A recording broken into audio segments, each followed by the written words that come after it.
السلام عليكم ورحمة الله وبركاته أصحابتا كحرم فاتوش فاميلي سو دوادا كسو دوادا فاتوش channel maanta waxaan aad iyo aad tacsida iyo murugta la qaybsan doonaa qoyskii iyo community-gii uu ka dhintay Sheekh Maxamed Xasan Aadam oo ku dhintay Ohio sidoo kale waxa in la wadaagi doona insha Allah waxyaabaha hadda so far newsku iyo ay ka hadleen oo laga og yahay xogtiisa iyo sida ay ku dhacday waxaan dhahaynaa inna lillahi wa inna ilayhi raaji'uun kullu nafsin da'iqatul maut qof kasta wuu dhimanayaa annaka naga mid ah waxa waaye waxa jiraysa qaarkood dadka inay si dhaqso ah u dhintaan amal si degdeg ah lama filaan sida hadda sheeqan oo kale because waxa la yiri marka uu dhimanayay cishihii masaajidka asaga ayaa tujiyay inna lillahi wa inna ilayhi raaji'uun waxa uuna uu ka tujiyay ama uu ku joogay masaajidka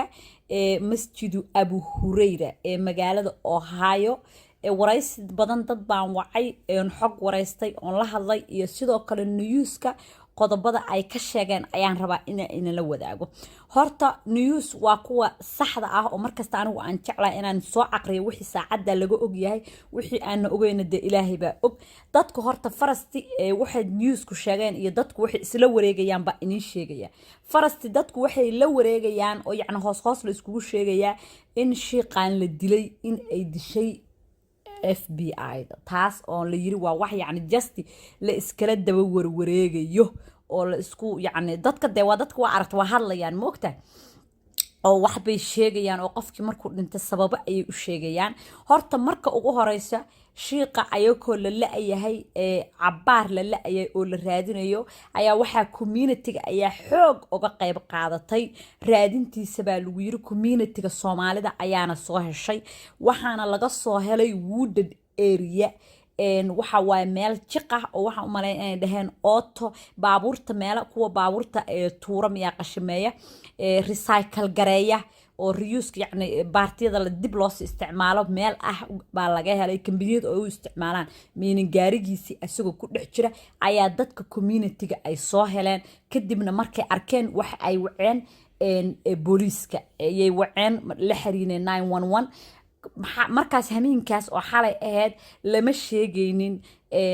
qof booliisku may sheegayn qofku yaa laakiin Soomaalida waa taqana gaarigi descriptionki waxyaabihii la bixiyay waxa ay noqotay sheeqi Allah u naxariistay booliiska hadda wuxuu uu sheegayaa in ay meeshaas intaas la raadinayo community-ga ay soo heleen kadib la wacay 911 ay meeshii tageen sidoo kale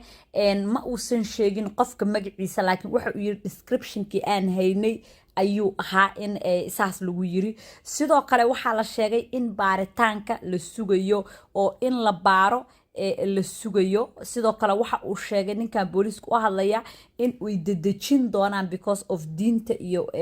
dadka islaamka wixii aaminsan yani in la dadajiyo baaritaankii oo la dhaqsiyo laakiin waxa ku yaalay oo la isku raacay in xabada ay ku yaaleen kulay dadkii baa sheegay xabada bullets inay ku yaaleen oo uu xabadahaasi u dhintay kulay xabad waad iska garan kartaa quwaaba homicide waa dad baa dilay asagu ma ahan waxa uu isku sameeyay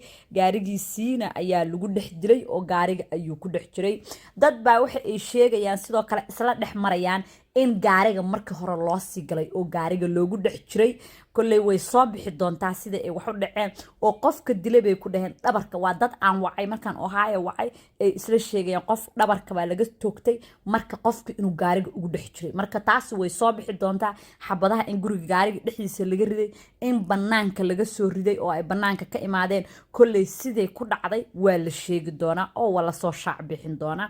sheeqa wuxuu ahaa baa lagu yiri qof wax bartay in badan dadkii aan wacaya news kaliya kama sheega dadkii aan wacay oo aan meesha ka wacay oo aan la xiriiray oo hay jooga baa ii sheegay in uu ahaa sheeq wax bartay wiil wax bartay sidoo kale uu ahaa ganacsade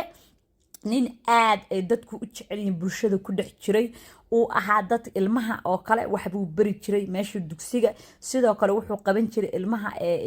camal oo kale sportiska liiga waxyaabahaas aan sidoo kale waxa lagu yiri sida dadka baahan ayuu cunto siin jiray oo dadka baahan waqtiga bandaamiga ah oo yacni dee waa xanuunadan lagu dhex jiro marka qof aad loo yaqaano ahaa oo magaalada communityga aad bay u saamaysay Ohio because waa shiiqoodii dad badan baa garanaya waxa ah qof active ah oo dadka ku dhex jira oo dadka sharaf kale oo dadka laga dhex yaqaano sidoo kale waxay ii sheegeen dadkaas inuu aabba ahaa oo ilmo uu dhalay oo xaasna uu lahaa faahfaahin badan taas kama sii weydiinin laakiin kulli qof kasta uu iska garan karaa family buu lahaa u boogdhayo waa xanuun waa geeri aad u xanuun badan kulley familkiisa waxa ay dareemayaan qof maanta dareemi kara ma uu jiro anaka dhan yacni waa lala xanuunsanaya laakiin familkiisa waxa uu dareemayo ma aan dareemi karno qof la yaqaano ahaa weliba dadka aan ka wareystay dad yaqaana ayay ahaayeen oo aad ugu dhow oo yaqaanay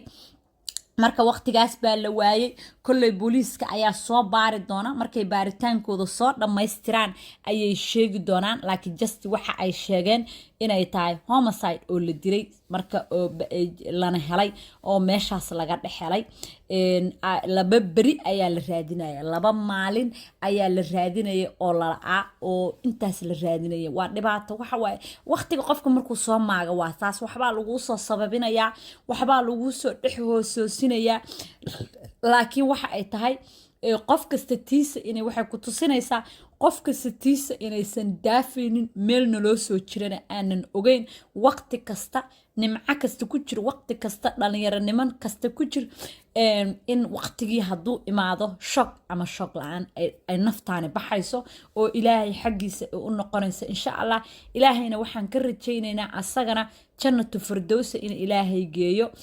intii islaamaho dhimatana ayakana jannatu firdowsa inuu geeyo annakuna ilaahay waxaan ka baryeynaa maanta annakana teenna nafteenna loo imaanayo in ilaahay na waafajiyo oo annakoo wax wanaagsan samaynayna oo sida hadda walaalkeen la yiri cisho ayuu tujiyey oo cishihii kadib ayaa lagu waayey in ilaahay annakana qaatumada mid wanaagsan uu nooga dhigo oo nafta meel wanaagsan annakoo cibaadaysanayna insha allah in ilaahay naga qaado oo kuwa wax xun samaynaya